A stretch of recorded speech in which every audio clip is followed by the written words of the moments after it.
Bismillahirrahmanirrahim. Assalamualaikum warahmatullahi wabarakatuh.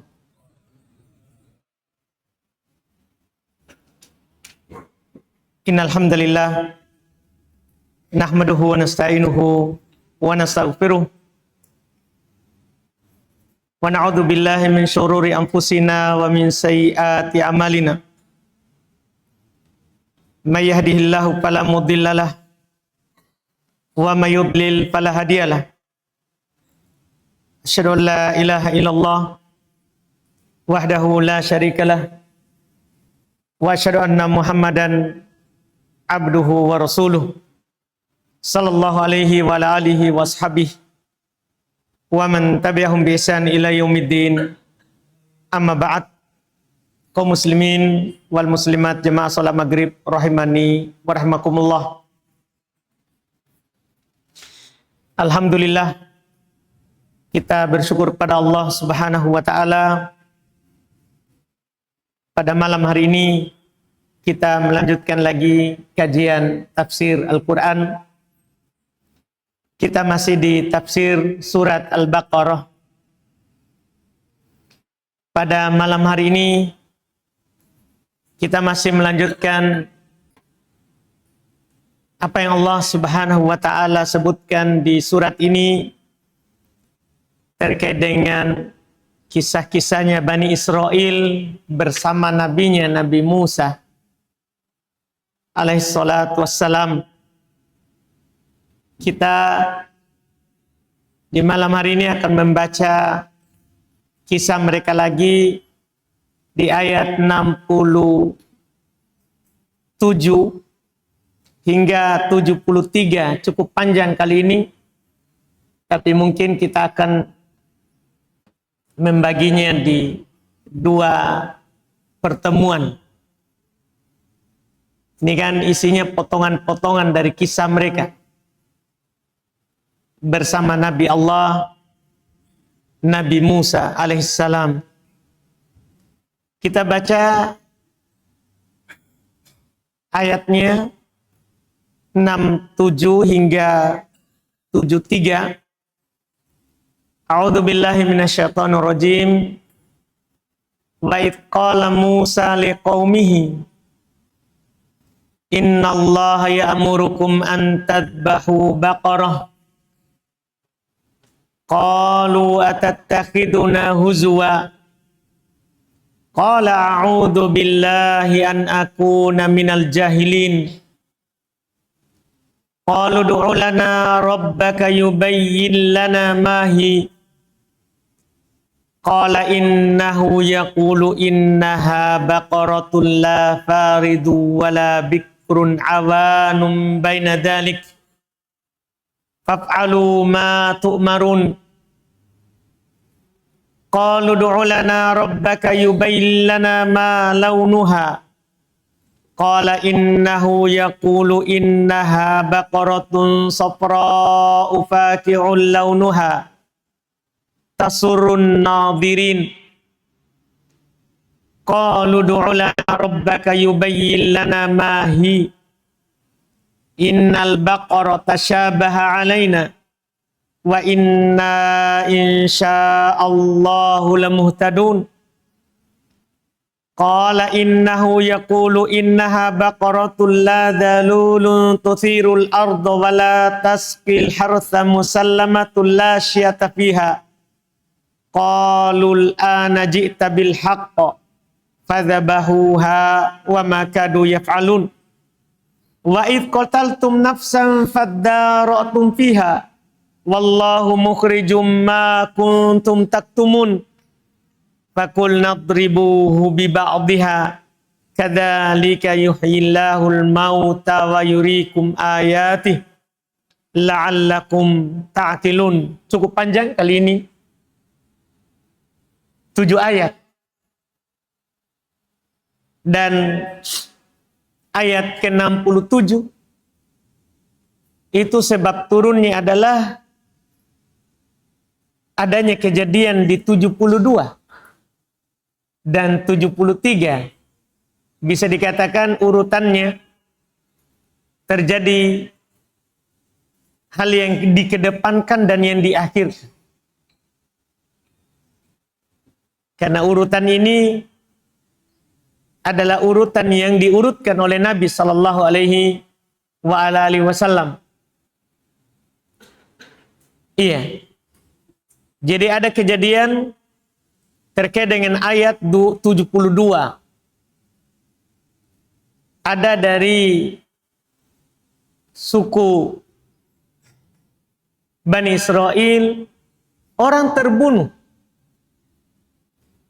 Tidak ditahu siapa yang membunuhnya. Masing-masing membela dirinya. Makanya Allah katakan dulu di 72 supaya kita paham sedikit. Kenapa tiba-tiba mereka diperintahkan untuk memotong dan menyembelih sapi? Kejadiannya adalah di 72. Wa idh qataltum nafsan fadara'tum fiha. Ingatlah ketika kalian membunuh seorang manusia, lalu kalian saling tuduh menuduh tentangnya. Itu sebenarnya masalahnya yang terjadi. Ada yang terbunuh, mereka saling menuduh. Ini yang membunuhnya, yang lainnya membela diri, bukan kami. Mereka berselisih. Iya. Fadara'tum fiha, kalian saling menuduh padanya. Tapi ketika mereka mengadukan kepada Musa dalam perselisihannya itu, maka kata Allah, wallahu mukhrijum ma kuntum taktumun.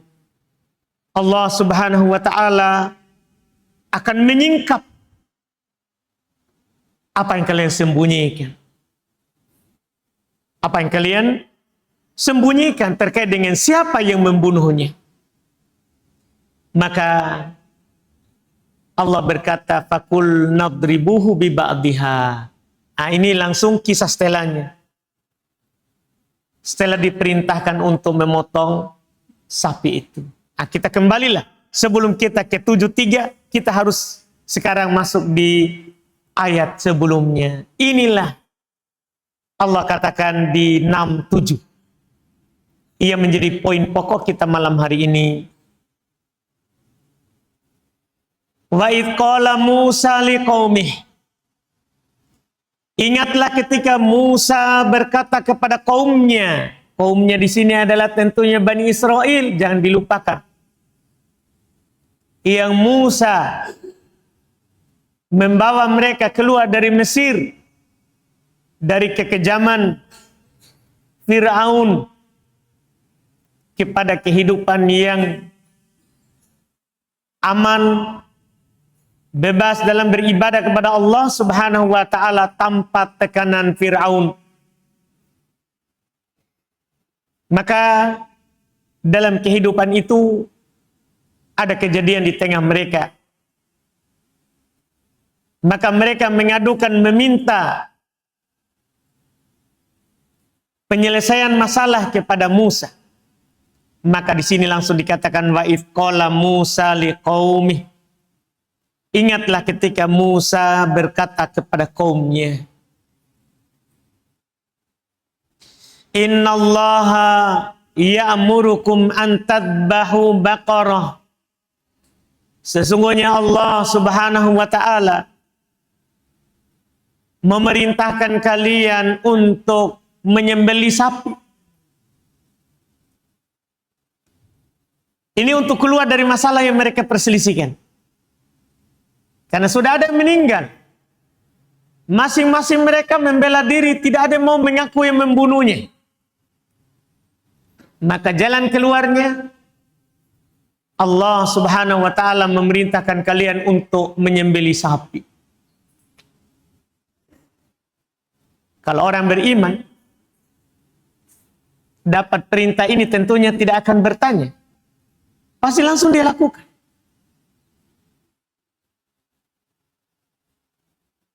Kenapa potong sapi? Tidak perlu ditanya.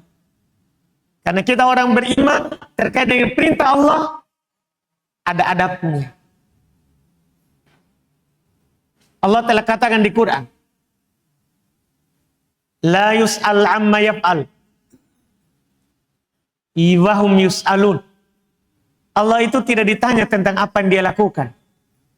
Apa yang Allah perintahkan, apa yang Allah larang, tidak perlu kita tanya. Karena kalau Allah perintah, pasti itu kebaikan. Kalau Allah perintah. Kalau Allah larang, pasti itu masalah. Itu keburukan. Karena yang Allah perintah, itu cocok untuk dunia kita dan cocok untuk akhirat kita. Coba kita kaji sedikit. Di dalam kehidupan kita ini sebagai muslim, tidak ada perintah yang membuat kita susah dunia, susah akhirat. Coba kita cari. Dari perintah Allah Subhanahu wa ta'ala. Di kita. Perintah apa saja? Mulai dari sholat, zakat, puasa, haji, ini kan rukun Islam. Dari 5 rukun Islam ini saja ditambah 2 kalimat syahadat, itu menjamin kebaikan dunia dan kebaikan akhiratnya kita. Coba lihat syahadat. Di awal Islam, Nabi naik ke bukit-bukit dan menyatakan qulu la ilaha illallah tuflihu. Katakan la ilaha illallah, kalian akan beruntung. Karena orang yang menyatakan la ilaha illallah terjaga hartanya. Tidak boleh orang ganggu harta muslim. Terjaga darahnya, tidak boleh orang bunuh muslim. Terjaga kehormatannya, tidak boleh seorang itu menuduh muslim saja berzina, padahal dia tidak berzina, dicambuk 100 kali. Kalau dia tidak bisa bawa 4 saksi terhadap tuduhannya itu. Kalau dia bisa bawa 4 saksi, bahwa yang saya katakan itu dia berzina betul. Kalau dia tidak bisa bawa 4 saksi walaupun betul, dia dicambuk 100 kali. Karena kehormatan muslim terjaga. Terjaga akalnya. Dijaga akalnya muslim itu dijaga. Tidak boleh seorang muslim membuat muslim yang lain hilang akal. Makanya diharamkan khamr. Diharamkan membuatnya. Diharamkan meminumnya. Diharamkan menjualnya. Untuk apa itu? Menjaga akal. Menjaga akal. Ini Islam. Ini baru syahadatnya. Salat. Iya. Puasa. Zakat. Haji. Semuanya untuk kebaikan kita dunia, akhirat. Iya. Dunia akhirat. Belum lagi amalan-amalan yang lain. Yang sunnah-sunnahnya. Ini kan, kalau Allah perintah, nggak usah tanya. Kalau Allah larang, nggak usah tanya. Kenapa dilarang? Pokoknya pasti kalau dilarang, pasti itu keburukan. Nggak mungkin baik. Coba lihat saja gini. Kenapa kita dilarang berzina? Pasti tidak baik itu. Paling sedikit tidak baiknya bercampur nasab. Nanti orang tidak tahu ini yang dia nikahi saudaranya atau bukan. Bercampur nasab. Iya. Bisa saja nanti orang akan nikahi ibunya, ternyata ibu susuannya. Bisa saja dia nikahi ternyata anaknya bapaknya. Karena tidak diatur pernikahan.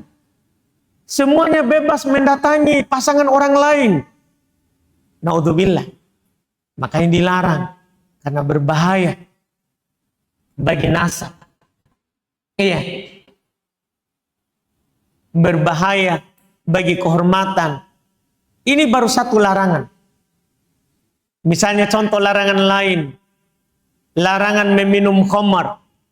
Kenapa kita dilarang? Karena orang kalau minum khamar hilang akalnya. Ketika hilang akal, selesai. Setelahnya membunuh, setelahnya berzina, kehilang akal. Setelahnya orang tidak sholat, hilang akal. Wala taqrabus sholata wa antum sukaro. Jangan kalian mendekati sholat dalam keadaan kalian mabuk. Nggak tahu nanti dia baca apa. Bisa saja dia tadi niatnya berdoa kebaikan, ternyata dia berdoa untuk membinasakan dirinya karena mabuk. Jangankan hilang akal karena mabuk, ngantuk saja, tidur dulu, jangan sholat. Iya, kalau ngantuk. Kenapa? Menjaga ucapan dalam sholat. Makanya dilarang. Dilarang. Ini baru kita kaji sedikit. Ini Bani Israel, Pak. Seharusnya kan ketika Nabi Musa kan mereka sendiri yang meminta. Ini kami berselisih nih. Dalam masalah, ya, siapa yang membunuh ini orang? Masing-masing membela dirinya. Apa yang harus kami lakukan? Kata Nabi Musa kepada mereka. Wa iqala Musa liqaumihi innallaha ya'murukum an tadbahu baqarah. Ketika Nabi Musa berkata kepada kaumnya, sesungguhnya Allah memerintahkan kalian untuk menyembelih sapi. Kalau mereka percaya kepada Nabi Musa, seharusnya dia akan langsung mengatakan, siap kami lakukan. Tapi apa ucapan pertamanya? Ini buruknya itu Bani Israel, Pak. Padahal ini nabinya ini. Nabi ini. Allah langsung menurunkan Taurat kepadanya. Apa dia bilang? Qalu, mereka berkata, atatakiduna huzwa? Apakah katanya? Engkau wahai Musa, iya, hendak menjadikan kami ini menjadi bahan dan buah ejekan? Kami kan cuma mau tahu siapa ini membunuh. Tapi kamu malah menyuruh kami potong sapi. Apakah kamu menjadikan kami ini ejekan? Bayangkan, orang serius dikatakan mengejek. Nah ini kan Nabi Allah yang bilang, bukan temanmu yang bercanda gurau. Nabi Allah kan kalau berucap adalah wahyu. Kok dikatakan mengejek? Seharusnya langsung dilakukan. Tapi demikianlah Bani Israel. Ini kisahnya disebutkan kepada kita supaya kita tidak terlalu banyak bertanya. Iya. Jika Allah perintah, lakukan saja.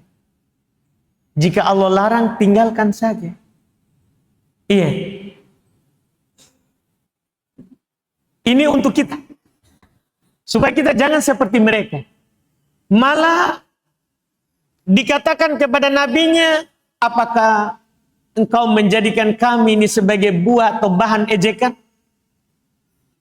Kata Musa kepada mereka, qala a'udzu billah an akuna minal jahilin. Aku berlindung kepada Allah agar tidak menjadi salah seorang dari orang-orang jahil. Hanya orang bodoh yang begini. Orang tidak tahu kedudukan Musa. Orang bodoh. Tidak ada orang yang mempertanyakan apa yang diperintahkan oleh nabinya, kecuali orang bodoh saja. Orang tidak paham. Makanya Nabi Musa berlindung darinya. Aku berlindung kepada Allah. Iya. Untuk menjadi salah seorang dari orang-orang yang jahil. Orang yang bodoh. Iya. Setelah mereka yakin bahwa ini adalah perintah Allah, bukan malah sembelih langsung, enggak. Kalau mereka malah berkata lagi, Ud'u lana rabbaka yubayyin lana mahi. Kalau sekiranya mereka langsung lakukan itu sangat ringan. Kan yang penting potong sapi. Sapi apa saja terserah, kan begitu. Tapi beginilah mereka. Mulailah dia bertanya. Qalu, mereka berkata, ud'u lana rabbak. Jelek adab. Berdoalah untuk kami kepada Tuhanmu. Seharusnya kan yang bagus adalah kepada Tuhan kami. Kan Tuhannya Nabi Musa adalah Tuhanmu juga. Kenapa kamu bilang Tuhanmu? Jelek adab. Makanya kita dalam Islam, contoh doa yang paling agung adalah doa kita bilang Rabbana, wahai Rabb kami. Jangan bilang wahai Rabb Muhammad. Itu Rabb kita semua. Rabbana atina fid dunya hasanah wa fil akhirati hasanah wa qina adzabannar. Kita memanggilnya Rabbana, wahai Rabb kami. Iya, Rabb kita semua. Bahkan Rabbnya langit dan bumi. Iya, huwallazi fis samai ilahun, kata Allah. Wa fil ardi ilah. Dialah Allah. Adalah sembahan yang berada di langit. Sembahannya malaikat. Dan sembahannya yang berada di bumi. Sembahan kita semua. Bukan hanya sembahannya para nabi dan para rasul. Tapi sembahannya juga kita umatnya. Ini sudah jelek memang adabnya. Dari ucapannya. Iya. Betul-betul itu ucapan adalah gambaran isi hati seorang. Seorang itu ditahu bagaimana hatinya dengan ucapannya. Dengan ucapannya. Ini mereka ini kelihatan memang sudah tidak bagus.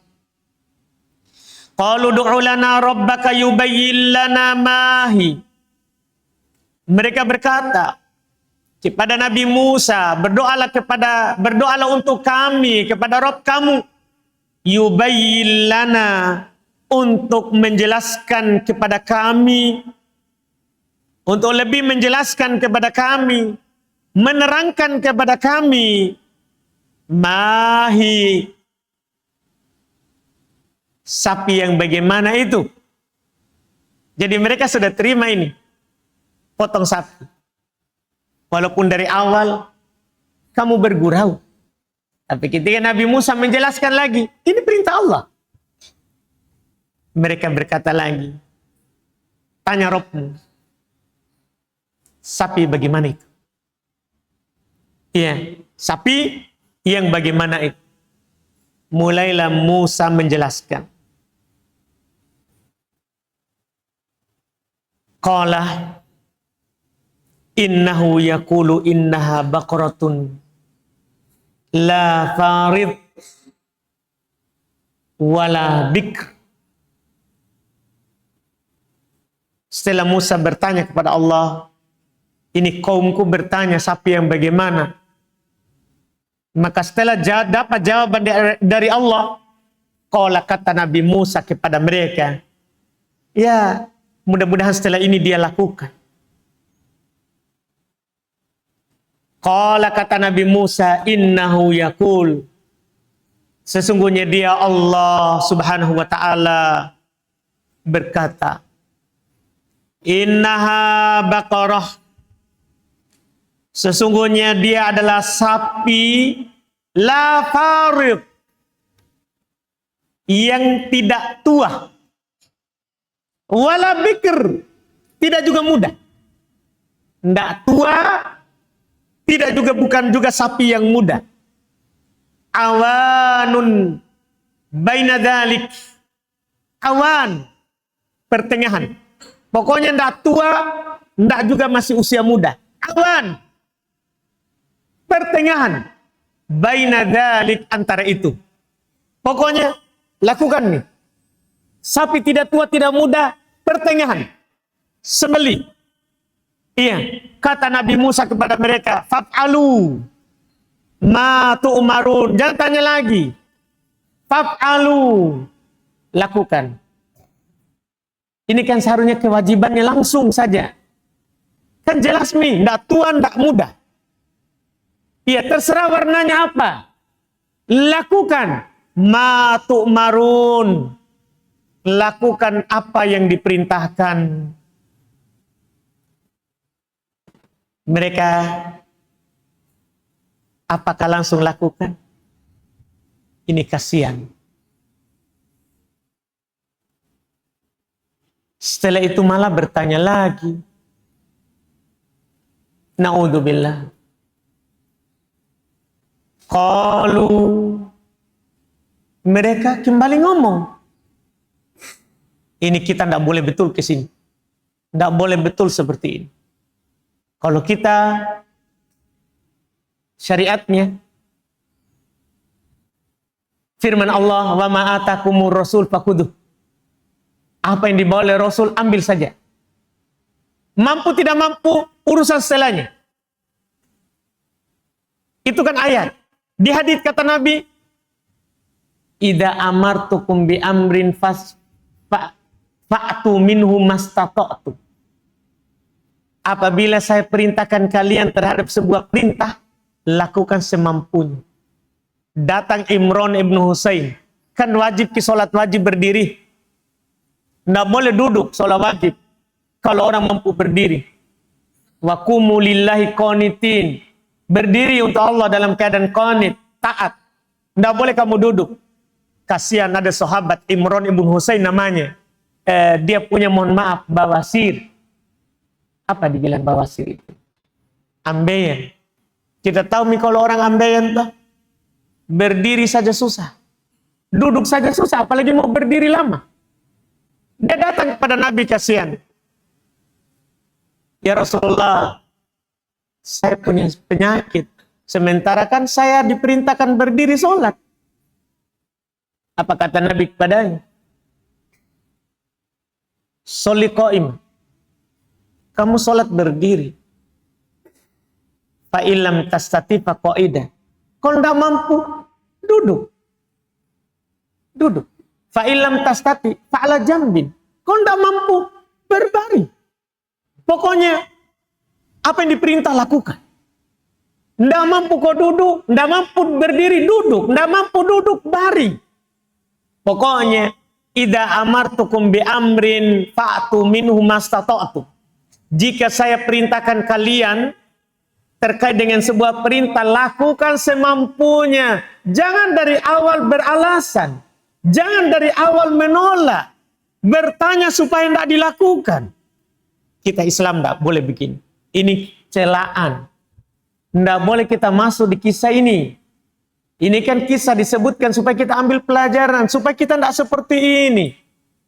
Bayangkan, sudah disebutkan. Potong sapi. Sapinya tidak tua, tidak muda. Setelah jelas Nabi Musa bilang lakukan apa yang diperintah. Masih lagi bertanya. Kalau dia bertanya lagi. Ud'u lana rabbak yubayyin lana ma launuha. Na'udzubillah. Berdoalah untuk kami kepada Rabb-Mu. Yubayyin lana, untuk menjelaskan kepada kami ma launuha, apa warnanya. Ini mempersulit. Iya. Padahal tadi itu tidak disinggung-singgung warna. Apa warnanya? Iya.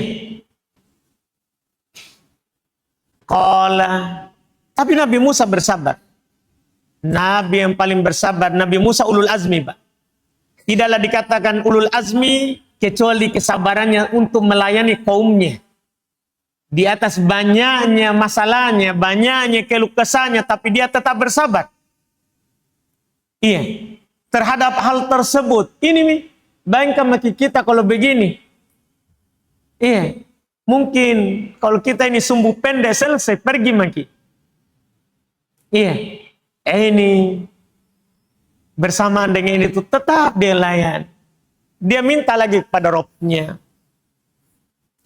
Turun lagi penjelasan.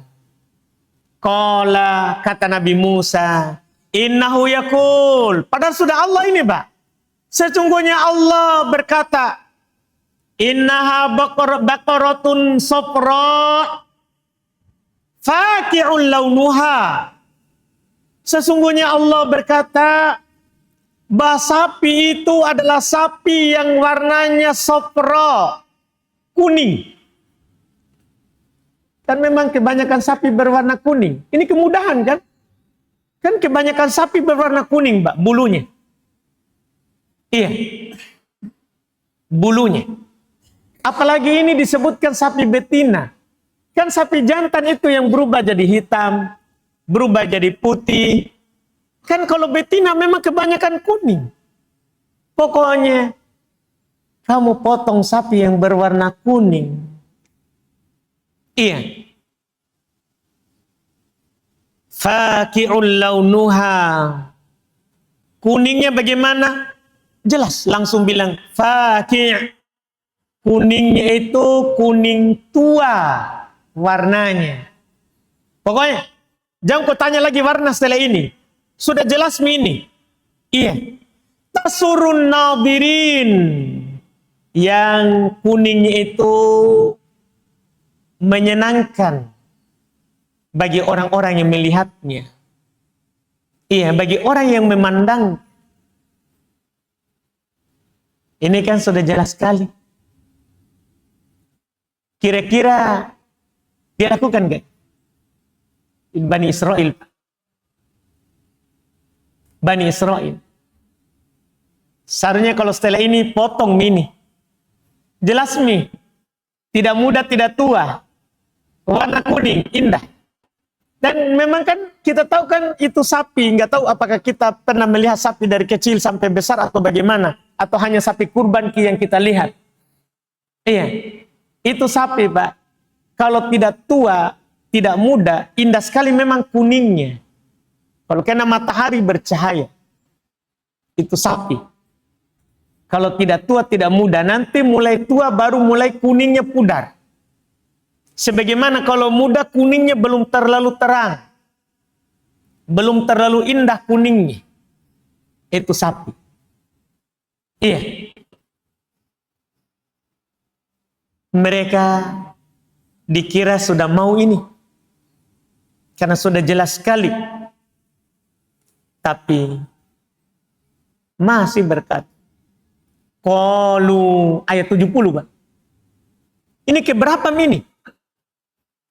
Mereka ini, insyaallah. Ini sudah dari ayat 77 mulai disuruh potong sapi. 67. 68 masih. 69 belum cukup. Masih berkata lagi di ayat 70. Qalu mereka masih berkata, Ud'u lana rabbak yubayyin lana mahi. Innal baqara tashabaha alaina na'udzubillah. Masih sempat-sempat ucap begitu. Iya. Nggak tahu apakah ada di antara kita ini yang belum jelas ini sapi. Tapi lihat ini ucapannya. Mereka berkata, Ud'u lana rabbak. Berdoalah untuk kami kepada Rabbmu. Yubayyin lana mahi. Untuk menjelaskan lagi kembali kepada kami. Menerangkan hakikatnya sapi itu. Innal baqara tashabaha alaina. Sesungguhnya sapi itu sungguh samar bagi kami. Weh. Sudah dibilang enggak besar, enggak tua, enggak muda. Itu sebenarnya sudah jelas itu. Warnanya kuning, indah. Gimana kalau kita itu? Jelas atau tidak itu? Kan saya rasa jelas sekali ini. Tapi masih dia bilang, Innal baqara tashabaha alaina. Sungguh sapi itu betul-betul masih samar atas kami. Na'udzubillah. Iya. Dan setelah itu baru dia mereka ngomong ini, masuk ucapannya ini. Wa inna insyaallahu lamuhtadun. Setelah ini katanya, dan sungguh katanya kami insya Allah akan mendapat petunjuk. Jadi Nabi Musa, Masya Allah, kembali lagi berdoa kepada Allah. Iya, sabar sekali. Makanya kata Nabi SAW, la asbar min Musa. Tidak ada Nabi yang lebih sabar daripada Nabi Musa. Iya, lihat makin ini satu kasus Pak. Dan kita sudah baca banyak kasus ini terkait dengan mereka. Tapi ini paling parah ini. Karena panjang sekali. Iya, percakapannya. Sudah dikatakan baru di situ kami akan mendapat petunjuk. Tapi ini sudah mau masuk waktu. Nanti pilih lagi. Insya Allah. Yang penting kita sudah mendapat sedikit ini. Bagaimana mereka. Nanti Nabi Musa akan berdoa lagi kepada Allah. Dan menjawab lagi permintaan mereka, kasihan. Iya. Tapi nggak usah heran. Bahkan mereka pernah melakukan lebih parah dari ini sebagai penutup, Pak. Itu dulu kan orang kalau mandi di sungai. Bani Israel itu selalu mandi sama-sama, laki-laki telanjang. Nabi Musa selalu mandi sendiri, terpisah. Dia jaga dirinya. Mereka tuduh, Pak. Itu karena dia punya penyakit di kelaminnya. Bayangkan maki itu. Iya. Sampai Allah Subhanahu wa Ta'ala suatu ketika ingin membebaskan tuduhan itu pada Nabi Musa. Saat belum mandi, jalan batu yang dia simpan pakaiannya. Jalan. Iya, jalan batunya. Akhirnya Nabi Musa terpaksa mengejarnya. Di situ mereka lihat, aman ditahu. Orang Makassar ini Pak, ya saya bahasakan jadi. Iya, Allah ingin memperlihatkan kepada mereka. Sampai Nabi Musa sudah selesai itu, dia dapat bajunya, dia tinju batunya dan berbekas. Nabi Musa, Nabi yang paling kuat. Tapi begitulah mereka. Ini jangan masalah potong sapi. Masalah begitu saja dia tuduh. Ya, dan nanti lagi kita lanjut insya Allah di pertemuan kita pekan depan. Kita adzan dulu. Wallahualam. Alhamdulillah hari ini pertanyaan kosong, Mbak. Tidak ada. Alhamdulillah.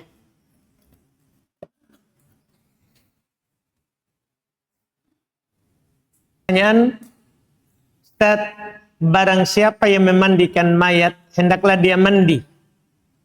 Apakah hadis tersebut sahih? Dan haruskah kita mandi setelah memandikan mayat?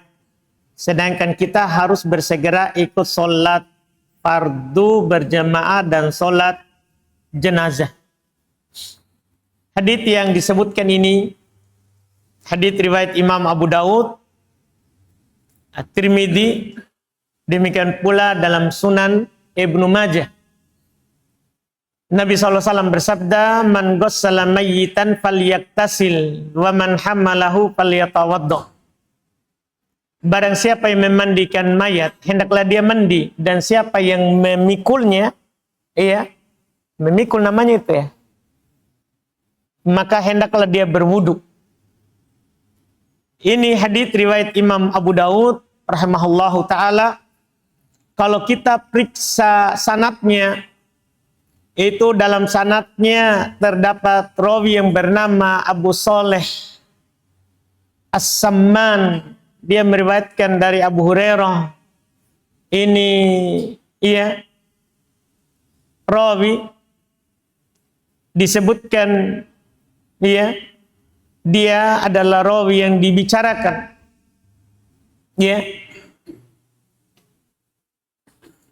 dalam periwayatannya, seperti Imam Jarh wa Ta'dil yang mengkritik rawi hadis yang bernama Yahya bin Ma'in, beliau berkata laisa bisyai. Orang ini bukan apa-apa haditsnya. An-Nasa'i rahimahullah yang meriwayatkan juga haditsnya mengkomentari rawi ini dibilang dhaif. Abu Hatim Ar-Razi beliau berkata yuktabu hadithuhu wa la yuhtaju bih. Ditulis hadisnya tapi tidak dipakai berdalil. Tulis saja tapi tidak dipakai berhujjah. Iya, jadi mereka melemahkan itu hadis. Iya, memang tertulis hadisnya, tapi tidak dipakai berdalil. Ia mengatakan tadi, siapa yang memandikan mayat, hendaklah dia mandi. Hadisnya lemah. Hadisnya lemah. Tapi kalau dalam pembahasan fikih, tetap mengatakan, kalau seandainya kuat, tadi itu wajib dimandi. Wajib mandi. Kalau seandainya kuat, karena perintah. Karena perintah, tapi hadisnya lemah. Hadisnya lemah. Dan sebagian ulama madhab, ya bolehlah mandi, tapi hukumnya tidak wajib. Hukumnya adalah sunnah. Hukumnya adalah sunnah. Karena hadis ini, sebagian ulama lain lagi menaikkannya ke derajat yang bagus, bukan karena hadis ini sendiri. Karena ada juga pendukung dari jalur-jalur lain. Iya, seperti katanya dari jalur Ali bin Abi Thalib, dari jalur Ibn Abbas, dari jalur Aisyah. Cuman naiknya ke derajat Hasan di Ghairi. Bisalah bagus karena adanya pendukung dari jalur lain.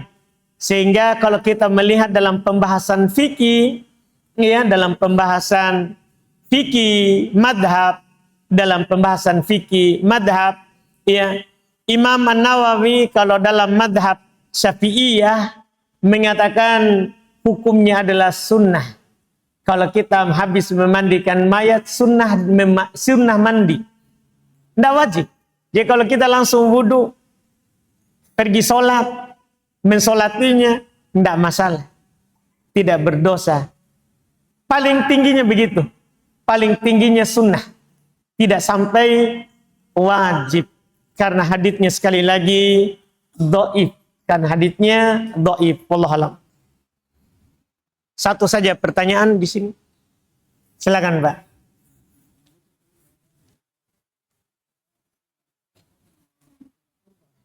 Kurban lagi, Pak Bay. Lewat makini. Iya.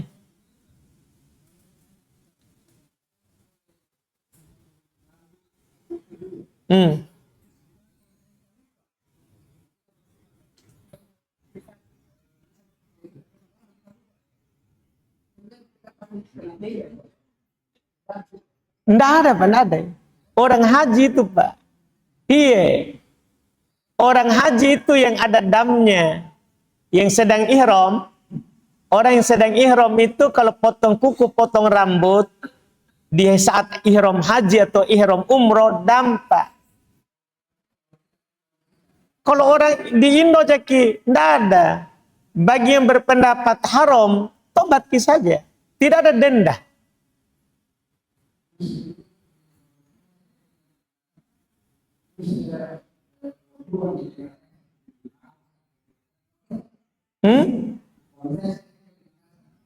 Iya, tapi mau berkurban di Maros tahun depan. Tahun depan, Pak. Nanti mau kurban tahun depan. Iya. Kau masih berhayal kini. Apa tak? Insya Allah, ingatkan ke tahun depan, insya Allah. Nanti Pak, tahun depan. Alhamdulillah, tak? Silakan Pak, itu sampai masih ada Pak. Tahun depan itu Pak, tak? Insya Allah. Iya, mau pakai kurban tahun depan di Maros, baru tanya Kak. Aman Pak, tak? Iya. Atau ndak mau ki? Iya, saya tahu dimaksud apa. Tapi tahun depan kita mau ki kurban di Maros. Iya, nanti pi. Pokoknya bulan Dzulhijjah ki, tanya Kak. Iya? Iya, kalau panjang umur, kalau kita masih hidup dan kalau saya masih hidup. Bertanya Ki. Insya Allah.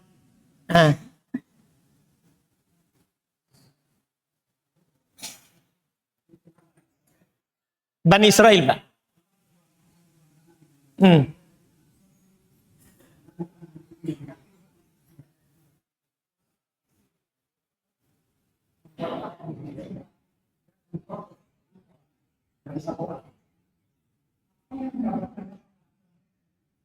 Iya, Pak. Itulah, tiada lain. Itu yang mau digambarkan. Itu yang mau dijelaskan ke kita. Kenapa itu disebut? Itu Pak. Supaya Nabi kita tidak kaget. Bayangkan Pak, bayangkan ini. Waktu perang Ahzab, Pak. Perang Ahzab itu kan perang Khandaq itu. Kan seluruh suku Arab yang masih kafir kan bersatu menyerang Nabi di Madinah. Ada Pak di Madinah orang Yahudi sudah berdamai dengan Nabi untuk tidak menyerang, tidak saling mengganggu. Tapi dia batal. Dia makin heran. Nabinya saja dia kasih begitu, apalagi Nabi orang lain. Itu aja yang mau dikasih tahu kita ini Pak. Itu aja yang pertama. Jangan heran kalau orang Bani Israel, Yahudi selalu batalkan janji. Mulutnya dibilang damai. Mulutnya dia itu Pak. Dia akan langgar. Jangan aturan siapa begitu Pak. Aturan Nabi Musa saja langgar Ki. Itu yang mau dikabarkan. Supaya kita tidak kaget Ki Pak. Jangan kita lo kaget di media sosial. Lebih baik kita tidur saja. Alhamdulillah. Kata? Aman tak? Alhamdulillah. Masih ada? Satu lagi ya? Atau enggak Mi? Bunyi Mi? Belum? Silakan Mbak, sebelah sana Mbak.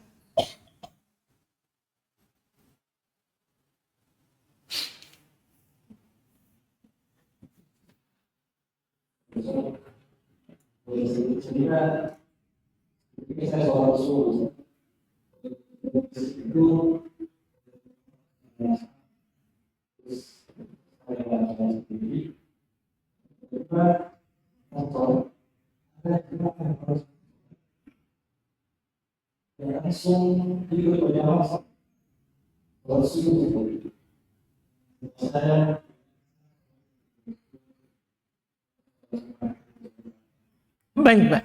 Masya Allah. Jadi orang yang terlambat sholat subuh atau sholat apa saja sebenarnya boleh Pak meminta orang yang sudah sholat untuk menjadi imamnya atau jadi makmumnya. Itu pernah terjadi di masa Nabi. Ada sahabat terlambat dan Nabi berkata kepada yang sudah sholat, siapa yang mau berhadiah kepada temannya ini? Tidak apa-apa. Itu namanya ada pengkhususan.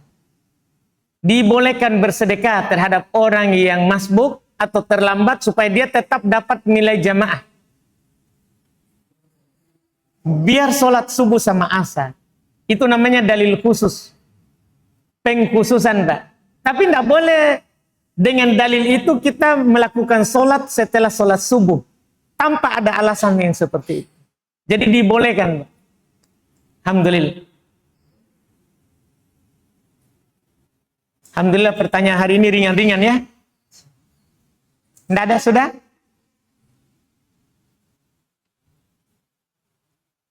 Tidak ada Pak ya? Kita tutup kalau begitu. Alhamdulillah, Masya Allah kita tutup segera supaya tidak ada curhat. Kita insya Allah lanjutkan lagi di pertemuan akan datang. Subhanallah, hamdik, asyhadu an la ilaha illa anta, astaghfiruka wa atubu ilaik. Assalamualaikum warahmatullahi wabarakatuh.